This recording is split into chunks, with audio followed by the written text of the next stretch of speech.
If you roll a cue ball into a stationary billiard ball, the physics are highly predictable. Energy and momentum transfer between masses.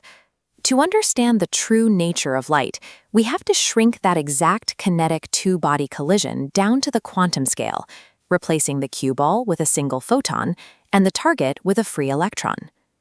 In 1923, physicist Arthur Compton set up a physical experiment to study this interaction. He directed a beam of highly energetic, monochromatic X-rays directly at a solid target.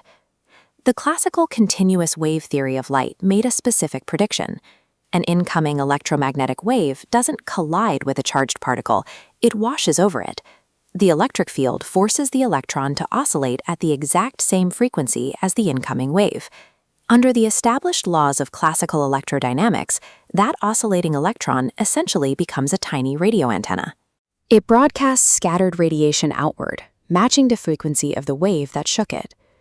Classical physics assumed that if the wave transferred any energy to the electron, it would happen strictly because of the wave's intensity, or amplitude. The frequency of the light had no bearing on the mechanics of the energy transfer.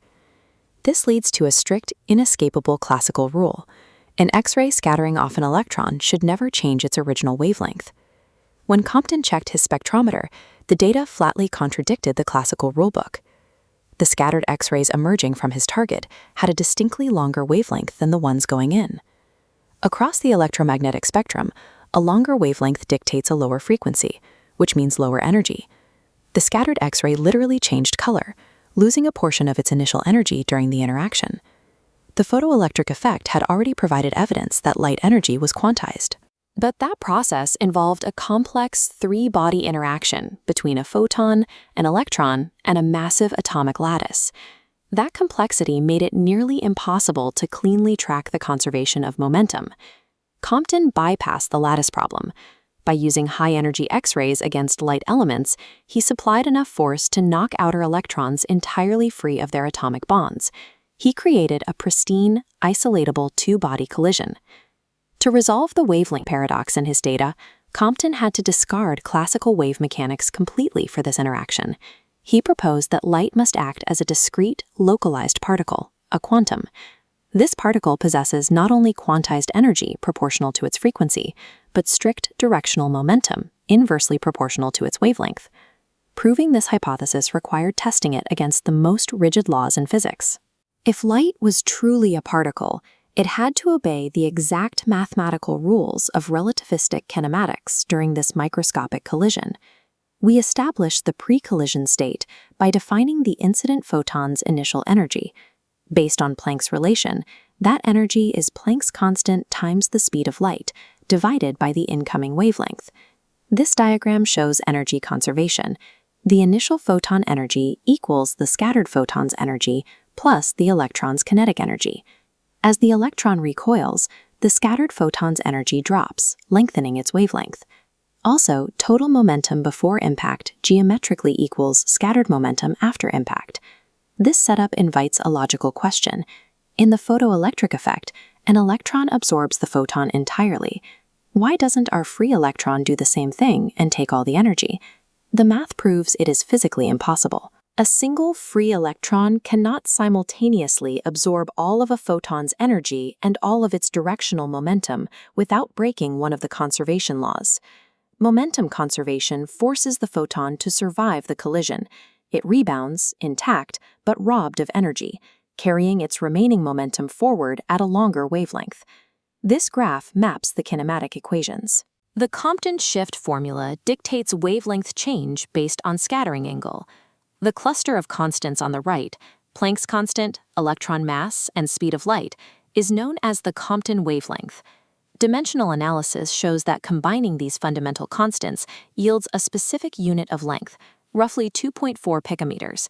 It acts as the natural quantum yardstick for this interaction. The trigonometric factor governs geometry. A 0-degree grazing miss means cosine is 1, making the expression 0, no wavelength shift. At a 90-degree right angle, cosine is 0, shifting the wavelength by 1 Compton wavelength. A 180-degree head-on collision rebounds the photon straight back, producing a maximum shift of 2 Compton wavelengths. Notice what is absent from this equation. The magnitude of the wavelength shift has absolutely nothing to do with the X-ray's initial energy or its starting wavelength. The shift of any scattered photon is dictated exclusively by fundamental constants and the geometric angle of impact.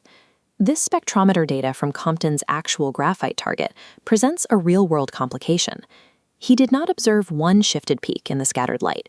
He saw two distinct peaks, one shifted and one perfectly matching the original incident wavelength. The shifted peak is easily explained.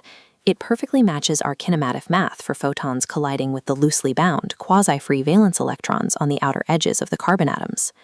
To explain the unshifted peak, we have to look at the denominator in the Compton formula, the mass of the target particle.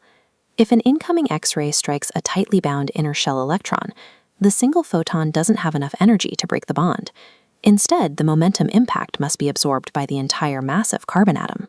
Mathematically, replacing the tiny mass of an electron with the mass of a whole carbon atom forces the denominator to explode. A massive denominator collapses the calculated wavelength shift to virtually zero. The unshifted peak validates the formula. The mass parameter strictly identifies the specific object doing the recoiling, confirming the particle collision model with perfect precision. Compton's dual peak data settled the debate. The pure, continuous wave model of light was no longer sufficient to explain physical reality. If a light wave carries a discrete momentum p equal to Planck's constant over its wavelength, it implies a fundamental symmetry. This inverse relationship allows us to flip the equation. Any particle with mass and momentum must also possess a corresponding wavelength. This symmetry directly motivated de Broglie's matter-wave hypothesis and Heisenberg's realization that measuring a particle's position with a photon inevitably kicks its momentum, the basis of the uncertainty principle. Today, researchers use this precise scattering formula to create Compton profiles, mapping the intrinsic momentum distributions of electrons bound within solid materials. By measuring how the photon's energy is smeared out by the Doppler effect, we visualize the exact velocity and motion of electrons within chemical bonds. This side-by-side comparison illustrates how the exact same vertex operates in reverse. In inverse Compton scattering, an ultra-relativistic electron strikes a low-energy photon, transferring massive momentum and shifting the photon up into the X-ray spectrum. Deep in space, electrons fired at near light speed from supermassive black holes plow through faint background photons. This microscopic energy transfer is the engine that causes massive galaxy clusters to glow brightly in our X-ray telescopes. These rules of cosmic billiards, uncovered on a 1923 laboratory benchtop, establish the fundamental mechanics of quantum electrodynamics. This mathematical framework dictates the transfer of momentum across the universe, from local crystal lattice interactions to the massive jets of distant galaxy clusters.